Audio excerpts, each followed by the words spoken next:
Okay, great. Cool. So this session is about media and arts.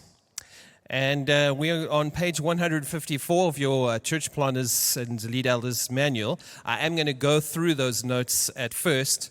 So if you have them, you can open them up and I'll explain and go through some of them. I'll just give you a bit of a brief background, just for some context, so you understand from the context I'm speaking from when I talk about media and arts. I've been involved in music since I was a teenager. I'm now 42. So in churches, I've been involved in music. I spent some time in radio when I was quite young. I have a background in journalism and public relations. I'm a writer by trade. I feel that God does call scribes. If you know that Peter and Paul, in particular, they make mention of Tertius and Silas as scribes. We even looked at how Luke was also a doctor and also a scribe. And I find that a very interesting concept because when you think of the New Testament, it was a team effort. Paul brought scribes. He used Silas, he used Tertius as part of his team. And a writer, I know how we generally work together with others. We do some editing, we do some change, we move content around. And no doubt that's how it was with Paul's scribes. So his letters were team efforts. And my personal little theory about Hebrews is it was a team effort. That's why it sounds sometimes like Paul. Sometimes guys think maybe it was Barnabas. No one seems to know. And I think it's a team effort. So you can put that in your pipe and smoke it and think about that.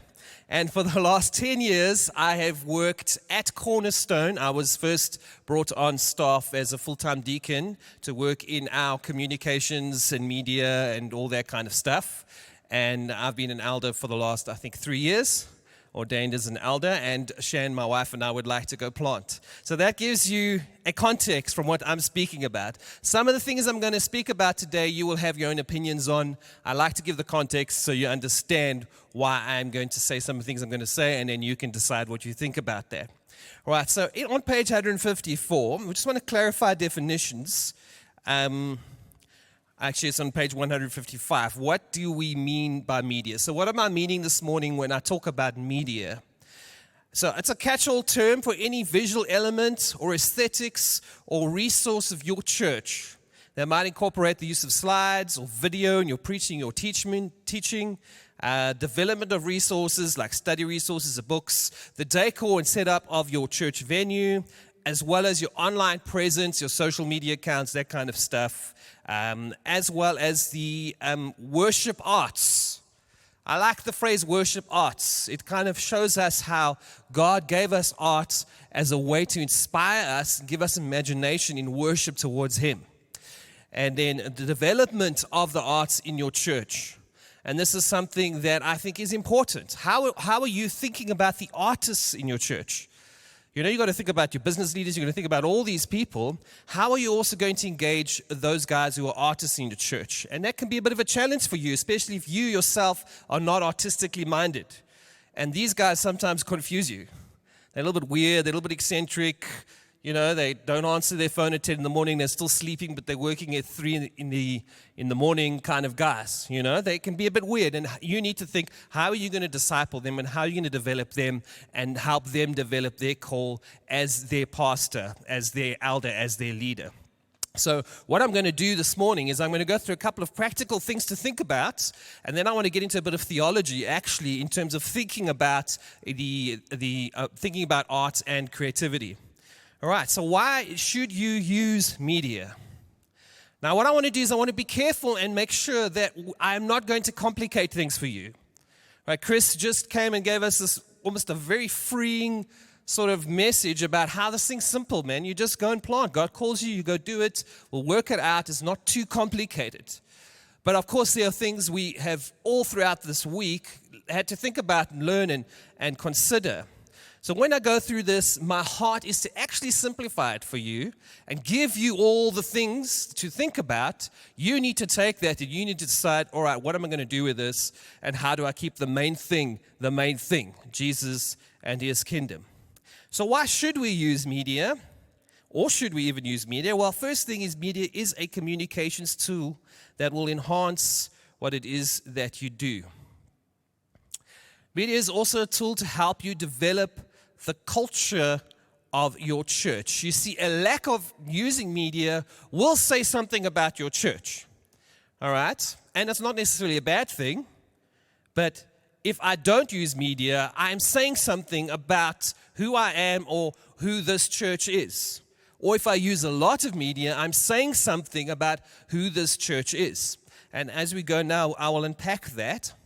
Media serves your preaching. It does not replace your preaching. All right? And this should set you free a little bit. There are some big churches in this world that know how to produce content. And content they produce.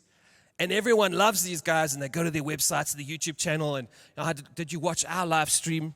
No, look, I actually watched this big church's live stream because it was just this amazing production. All right, and in a sense, I appreciate those big churches in the way in which they do take art seriously, and they try and create these wonderful, artistic moments with their worship, and they've got guys who write great songs and all that kind of stuff. But in another sense, it can put us under pressure to think, unless we're doing that, we haven't made it yet as a church until our Sunday morning is this epic thing, right? But a lot of those churches do struggle actually to create community because there's so many bells and whistles that need to be attended to even on their Sunday mornings. So that's something to think about. So media serves your preaching, it does not replace it. The Word of God has power on its own. Romans 10 verse 17. It is the hearing with faith, hearing the Word that produces faith in our lives. The Word of God is powerful.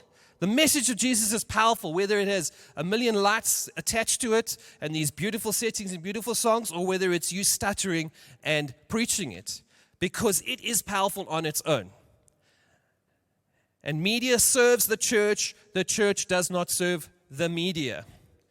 Right? It's like the Sabbath, right? The Sabbath was made for man, not the man for Sabbath. Sometimes we get this very confused. We build some stuff and for our church, and then we begin to serve it. We begin to serve the systems that were meant to serve us.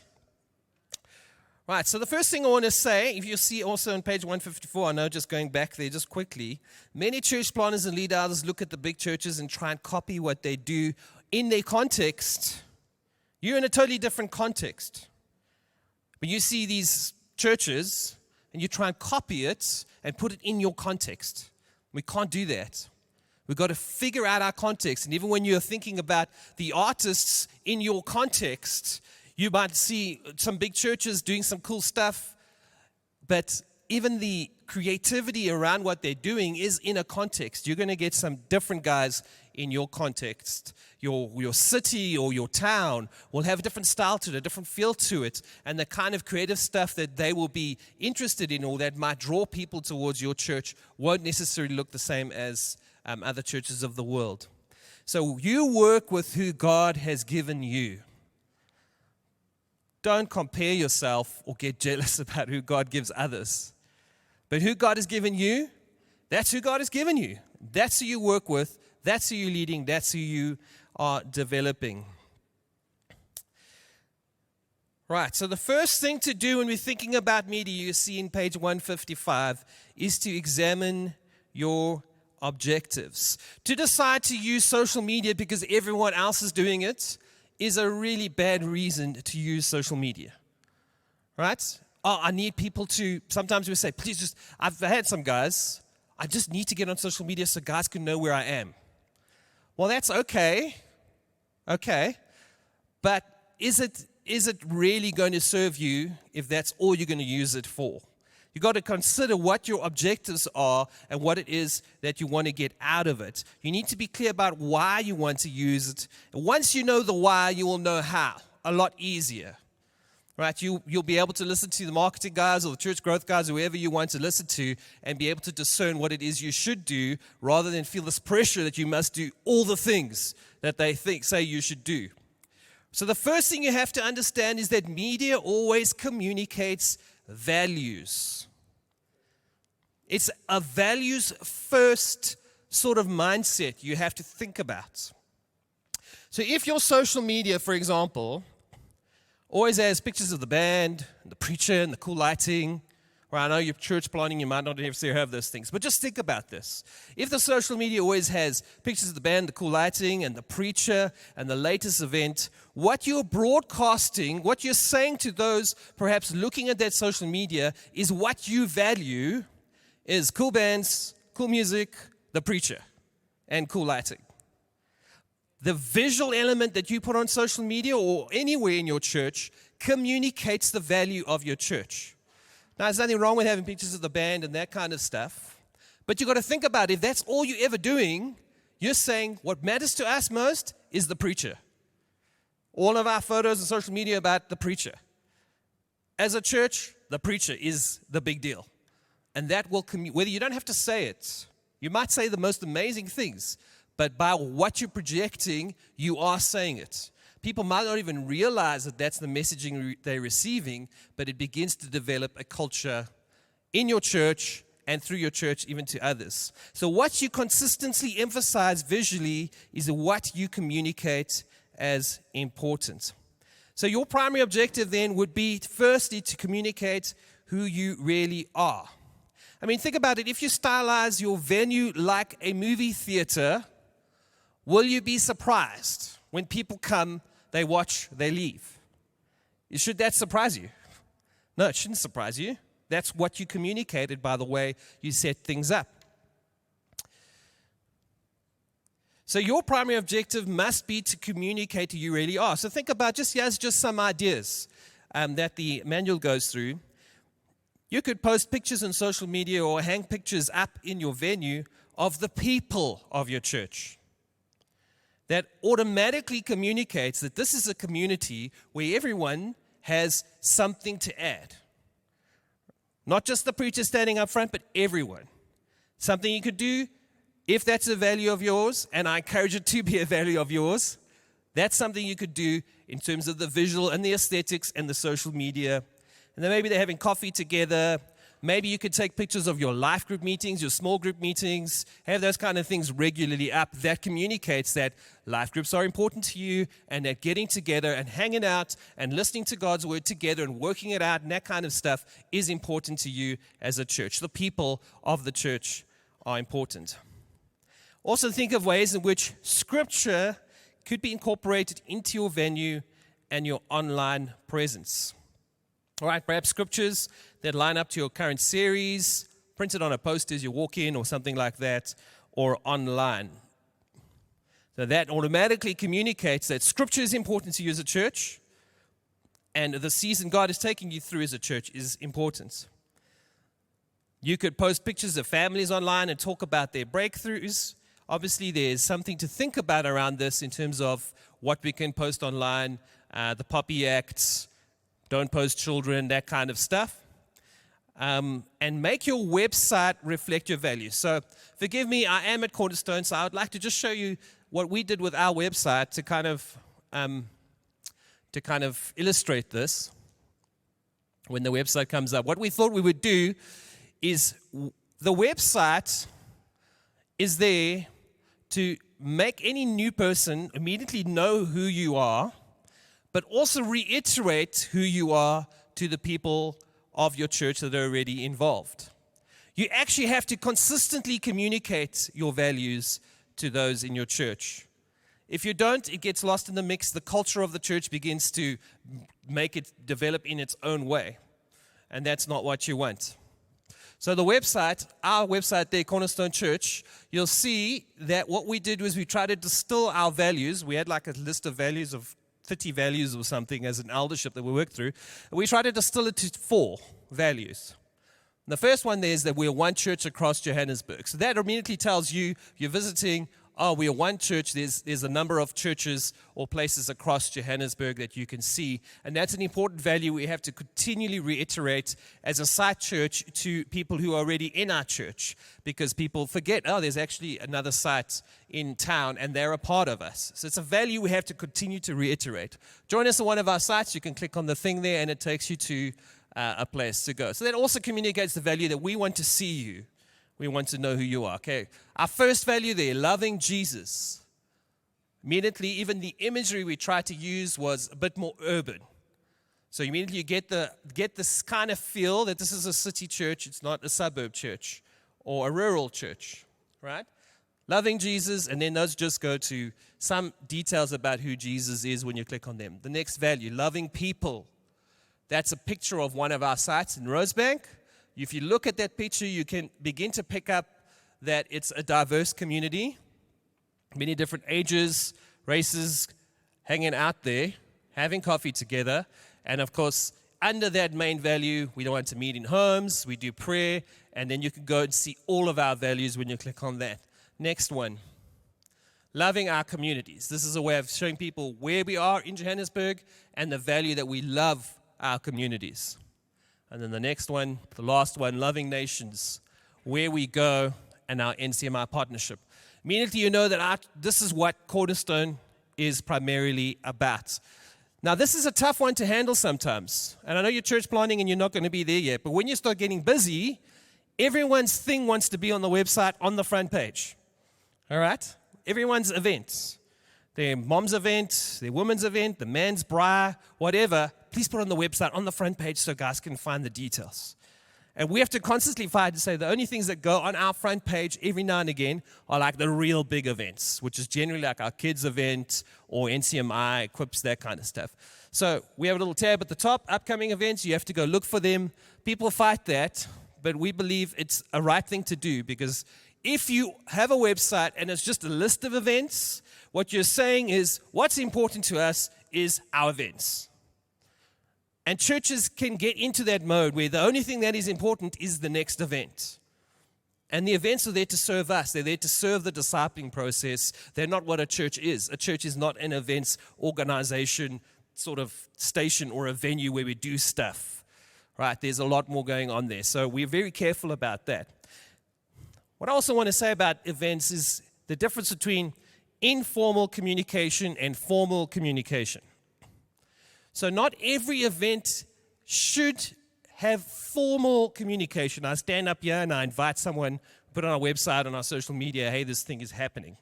Because some events actually are, by nature, should be informal. Right? Like, for example, a men's bra.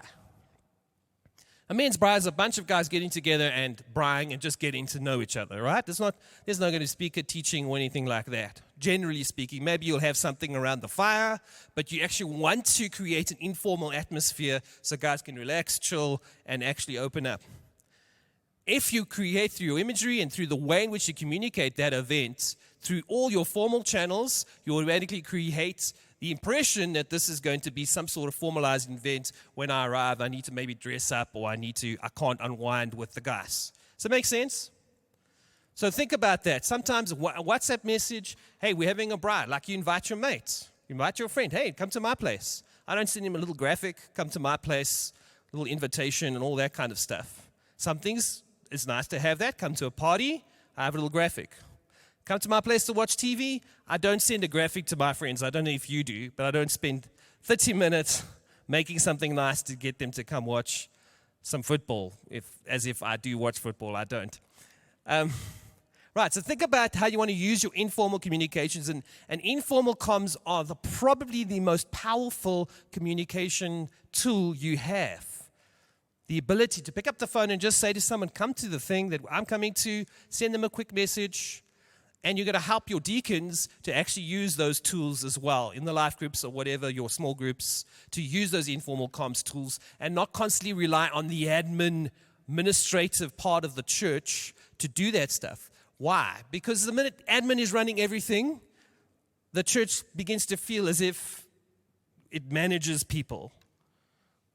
Right? It's not relationships. It's like this institution, this organization that now manages everything. And that's not what we are as churches. All right. One thing we also did at Cornerstone is we tried to divide our main messaging into three sort of categories. And the one is values, as I've gone through. The next is prophetic. And the next is events. So we've spoken about values. And events generally take care of themselves. They're happening all the time. Okay, you've got to communicate them in the ways I've discussed. But often it's the prophetic that you've got to be really prophetic about. Okay. So you might be going through a prophetic season in your church. You've got a preaching series that kind of is fitting into that season. Maybe it's, it could be any season. Maybe you're going through a season where God's challenging you on character, or going through a season where you're going through Jacob and God's challenging you on the mission or whatever, right? So you're going through a prophetic season, and you've got to think, how do we consistently communicate this prophetic season to the church through the media channels that we use? Because Sundays are not enough. I know we work like 6 hours to prepare our sermon, get up, we do it 30 minutes, and we think these guys have got it. By Tuesday, they're stuck in their work. They've actually forgotten most of what you said, and you want to maybe somehow use social media so that when they have the break and they go through Instagram or something, they're reminded, oh, this is where we are as a church again, as they go through their feed and your church kind of pops up. So think about how you consistently want to communicate your prophetic season as a church. And so even guys that weren't there on a Sunday, they will also pick up where you are as a church and consistently do that. Now, I want to say this. Some of these ideas I've given you should be able to help you thinking along different lines to the usual or what you see other churches doing on the internet. You want to have your church community with its own identity, right? With media, we like to copy often. Oh, I like what those guys are doing. I'm just going to do that thing. If you do what other guys are doing, you are communicating their values, not yours. So you've got to think about that very carefully. Okay, so is a social media and a website worth it? Page 157. I want to say a website is worth having. It doesn't have to be complicated. It could just be a one-pager with your values and a little map or details of where you are, if you've got a venue, or a number to contact if you're meeting in a home or something like that. So people do look. If you have a venue, I want to suggest it's easy to get onto Google Maps. You literally go to Google Maps, click on where the address is, right-click and say there's something here. Or you can go to a website if you want to write it down called Google Business, and it just logs in with your Google account and you can place your venue there. Social media. Now, don't feel under pressure if social media is not your thing. I'm going to go against the grain and say it's useful, but it's not actually required. All right? Find someone to help you when someone comes. Don't worry too much about it until you find someone, unless you like social media and you use it well yourself. I'm going to get to the idea. Actually, I'll just put it right here, right now. As you're church planting, you might say, now do I have to open up 4 or 5 social media accounts and have myself on YouTube and all this stuff? I want to suggest to you the place to start, the content to produce, is the kind of content you like to use. So if you like to listen to podcasts and sermons, then my suggestion to you is to start there. You don't even have to have planted your church. You can have a podcast online saying, we're a church plant coming, here's some sermons. Or you could do that ahead of time. If you like to do that, rather upskill yourself in the thing that you like and enjoy doing, because you will invariably do that well, or have a good starting base to do that well as you learn. You can invariably want to invest in that. So if you like video, if you listen to a lot of video preaching on YouTube or something like that, there you can go and you can invest in a good phone, a nice camera, some cheap stuff. You can find plenty of help on the internet for that, and just do that. Start with the thing that you like to do, because you will more than likely do that well and not have to stress about it. And that, I think that's a good way to do it. And remember, you're not involved in PR and marketing. Right? I'm saying you are in a sense as a church planner, but if that's not your background, don't let it stress you out. Do what God's called you to do and find ways in which you can incorporate media into that. Next point, on page 157, professionalism is not the goal. And yeah, I might go against the grain of some of the things that you've perhaps heard out there, or maybe you think yourself. The pursuit of excellence is not the goal of the church. Okay, it's good to do everything in an excellent way, but excellence does not mean perfection.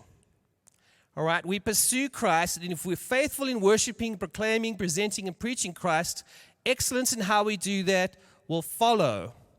If you worry about the professionalism of your media, you can create a culture of professionalism and excellence in your church as if that's the highest value. Does that make sense?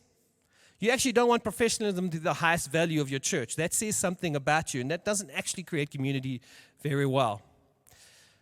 And then everything else will become secondary. Jesus, the nations, all that kind of stuff.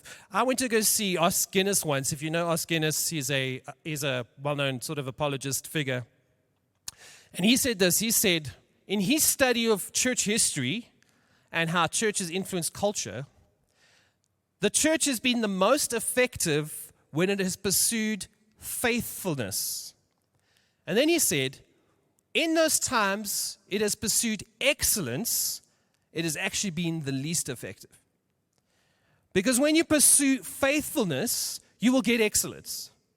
Right? Because when you pursue faithfulness, faithful in what God's calling you to do, you get creativity, firstly. We find new ways to worship God. We have creativity. It's like the God's Spirit moves and this thing just bubbles over, and excellence comes with that. But if you pursue excellence, excellence is a moving target. It really is. What was excellent 5 years ago is not excellent today. It's like pursuing fashion. So you've got to constantly change and move with the times, because what was excellent 15 years ago was maybe a form to fill out. Now people expect something online. Makes sense? So you've got to move. So if you make excellence everything, you will more than likely begin to lag behind. But if you pursue faithfulness, you get creativity. Once you've got creativity happening in your church, you will innovate and you will always get the excellence mark. I hope that makes sense and frees you up a little bit. So excellence is a byproduct, not an aim. What you're doing as the leader of a church is aiming to make people faithful. If you're trying to aim them to make them excellent, they will feel under pressure. And once they feel under pressure, it becomes a job. And you no longer have people who feel called to help your church. You have volunteers who come only when they are on the roster and they feel they've done their bit. And next Sunday, they're not there because they're rather doing something else, taking a break from church. I just want to throw this out there.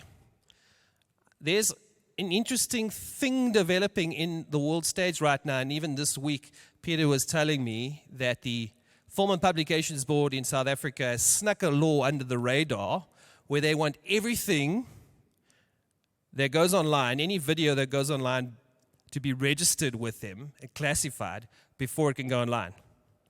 I don't want you to panic, because that thing is just a mess, and no one really knows what it means. But they've pushed it through yesterday anyway. But I think that fostering creativity in your church will help us deal with some of the potential censorship issues that are rising in the world right now in terms of online. I'm just going to throw that out there for you to think about. All right, so last point, your meetings are not productions or shows or experiences. They're about the people gathering together to worship, to have the gospel proclaimed, to love, and to grow. So I am really running behind, so I'm going to quickly go through the next thing. All right, don't worry about trends. Don't worry about fashions, okay? Once you have more creative people coming in your church, lean on them to worry sort of, if your style and your look is up to date with the way things are right now. Okay, but don't worry about it too much. I'm going to skip that. Oh yeah, let me just say this one thing about social media and trends. It is always changing. You've got to be very loose with it. So you might have built yourself a Facebook following of 3,000 and feel very proud of that, and find out that actually the only people hanging around there right now are not the people you want to reach. Don't think social media is a guarantee that you will reach young people if you use it. I'm going to reach the young people, I must use social media. Not necessarily. Every generation is always looking for authenticness. Every generation. If there's one thing you can always bet on, is if you're authentic, you're true to yourself, true to the call of God, people are actually attracted to that. But the minute you are obviously pretentious or trying too hard, people are not attracted to that. Okay.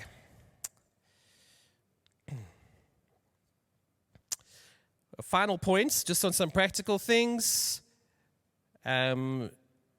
think about copyrights. Please read the notes there in page 158 and 159 carefully before you plant to understand some of the copyright things you need to think about.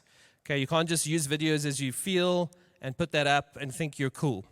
All right, because there are some serious copyrights. And what you do if you don't think about copyrights is you actually delegitimize yourself with the artists in your church who get a bit touchy if they see you just using art or material in any way you want. Okay, so think about that very carefully. Please read that on page 159. And on page 1, and there's also details there about having a CCLI and a CVLI license, which you need if you're going to display lyrics in your church. A CCLI license for the music and a CVLI license is for videos in your church. And they have a catalog of videos or movies that you can draw on. Now, I don't want to go into that too much. I want to talk about developing the arts in your church in the time that I have left. On page 160, there is a list of websites you can go to that can offer you tools, free tools that you can use. Photos, a whole lot of photos there, or you don't have to worry about copyrights in these. Videos, there's stock footage there, music and sound effects, vector graphics, graphic design apps. Canva.com is the best there to use, I would suggest. There's 3 websites there where churches make media available to other churches to use, and then the media licenses. Right, so now what I want to jump to encouraging media and arts in a local church. If you could put that next to the slide up, that's like a painting. That over there is painted by a painter called Makoto Fujimura. He is a Christian, American, Asian painter, very well respected in the artist world. And how he paints is he actually uses a traditional Japanese painting technique and mixes it with Western abstraction techniques. And he uses like real materials like gold. So you can see the gold coming down. That's actually real gold that he uses, platinum, malachite, a whole lot of natural minerals that he actually paints with. And this one is called In the Beginning. This is an interpretation of creation before God begins to form the world. A great example of an artist being faithful in the world, because you'll find that artists and musicians and designers, writers, and all these guys can sometimes find it difficult to fit into a local church. They often think differently. They don't fit in very well. They're perhaps a little bit socially awkward to talk to, some of the guys.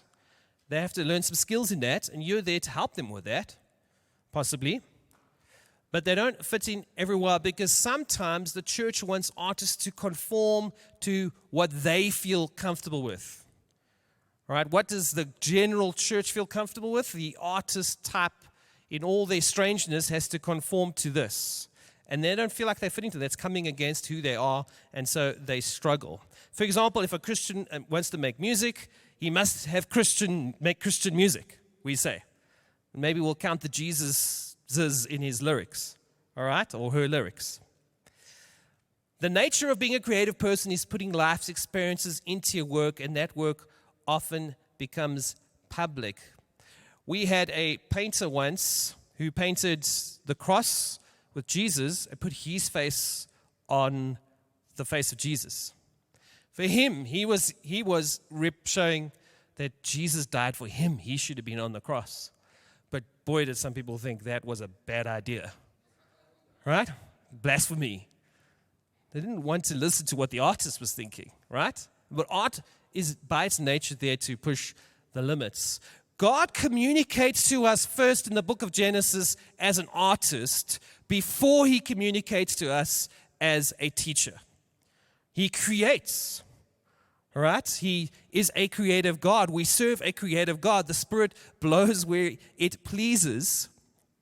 Right, so if you read Genesis 2 verse 7, the Lord God formed the man from the dust of the ground and breathed into his nostrils the breath of life and became a living creature, formed like pottery. God the artist, forming this masterpiece. as Ephesians calls us, his handiwork, his masterpiece, Ephesians 2. Then the Lord God took the man and put him in the Garden of Eden to work and to keep it, right? The issue of stewardship and cultivate the garden. Culture is where we get this culture from, right?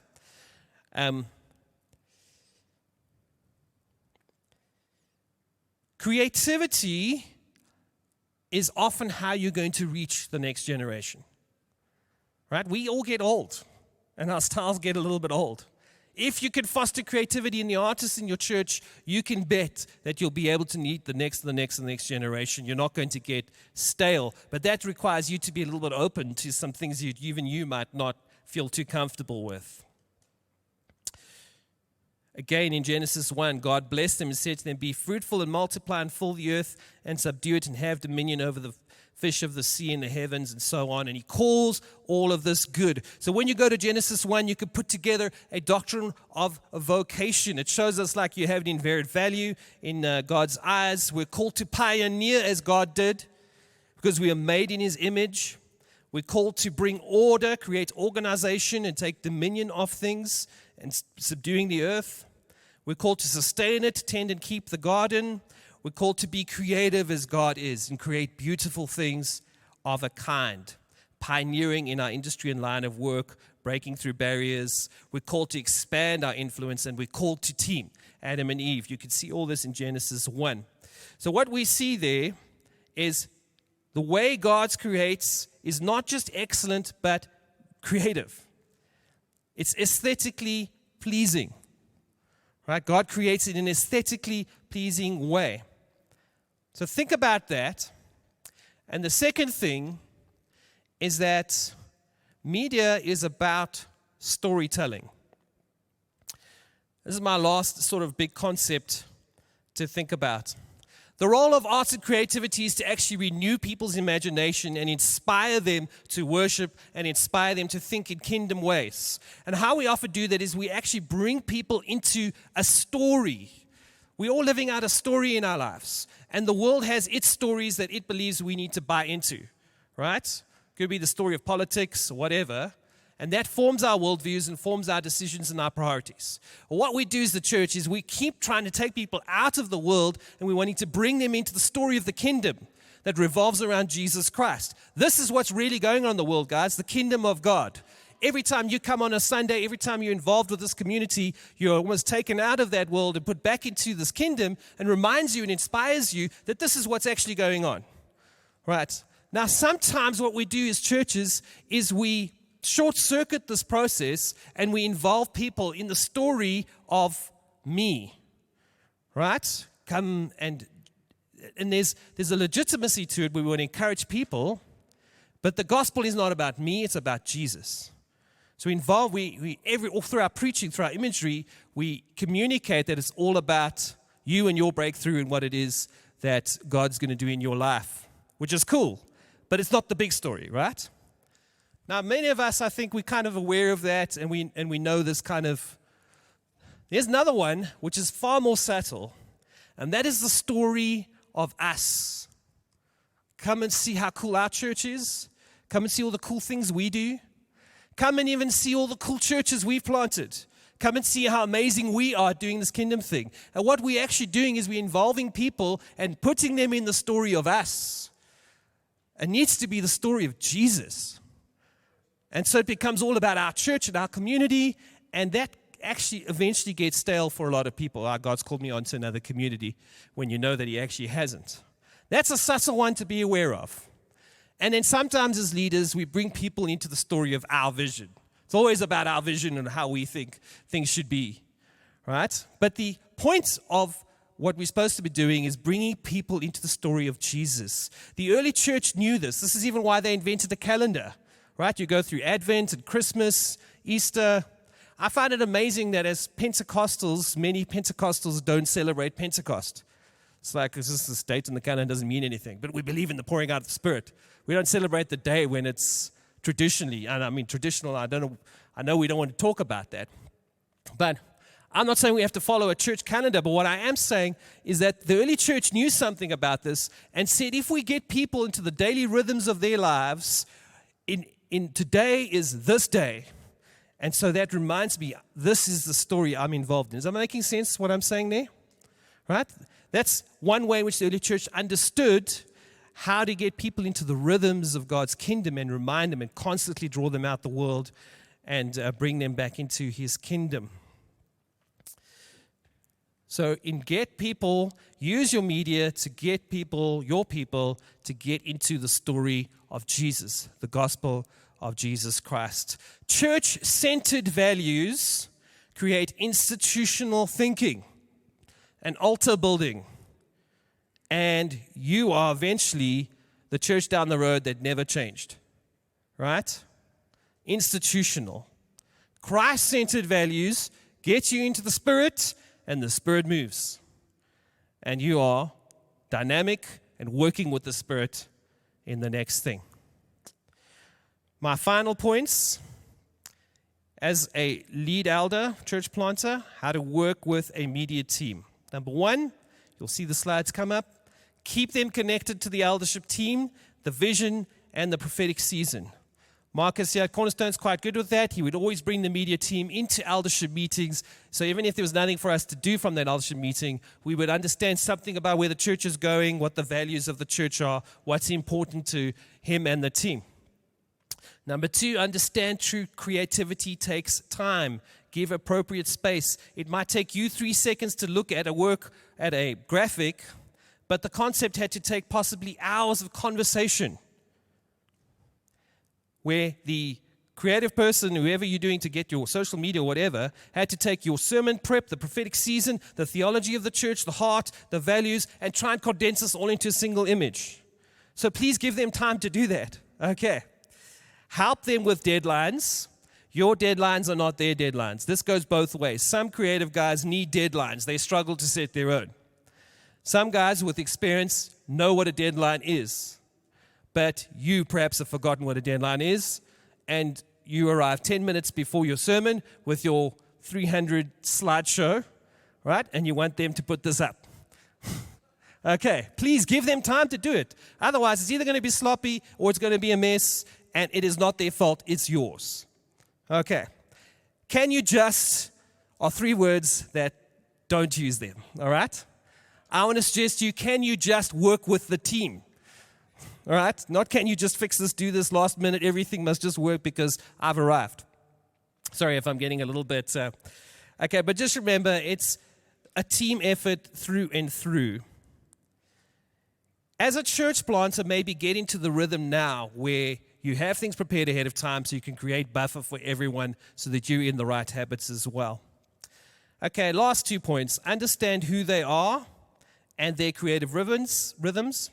Some guys get their best ideas late at night or at odd times. You know that you probably also get great ideas in the shower, and as far as you're concerned, that was good work done. Have the same grace to the other guys. If you're sitting around having coffee, sometimes he really is thinking about work, okay? A creative person behind a computer all day working can sometimes be less effective because what you see as work is not necessarily what the work looks like. Understand that. If you want a sausage factory, you will get Polony or Bologna, all right? Creativity is not a sausage factory. There needs to be space to think and explore and understand and experiment. And all of that experimentation is part of the job, not just the output that you see and you judge maybe within 5 seconds. Okay. And help them also understand your creative rhythms. So you need some self-awareness now. You have your own rhythms. Be clear about these. Communicate them with your media team so that they need to learn how you work, you learn how they work, and they can support you better if they know how you work, and of course, be more of a team together.